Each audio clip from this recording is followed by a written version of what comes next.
Luke chapter 24, verses 13 to 35. Now on that same day, two of them were going to a village called Emmaus, about 7 miles from Jerusalem, and talking with each other about all these things that had happened. While they were talking and discussing, Jesus himself came near and went with them. But their eyes were kept from recognizing him. And he said to them, "What are you discussing with each other while you are walking along?" They stood still, looking sad. Then one of them, whose name was Cleopas, answered him, "Are you the only stranger in Jerusalem who does not know the things that have taken place there in these days?"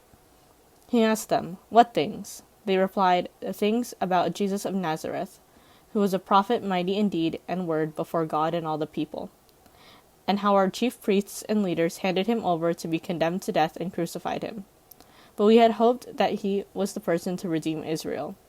Yes, and besides all this, it is now the third day since these things took place.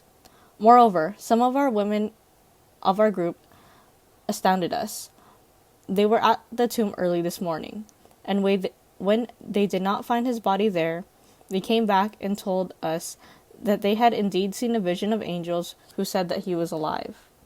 Some of those who were with us went to the tomb and found it just as the women had said, but they did not see him."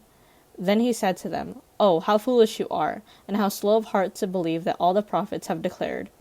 Was it not necessary that the Messiah should suffer all these things and then enter into his glory?"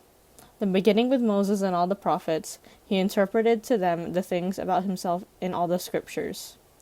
As they came near the village to which they were going, he walked ahead as if he were going on. But they urged him strongly, saying, "Stay with us, because it is almost evening, and the day is now nearly over." So he went in to stay with them.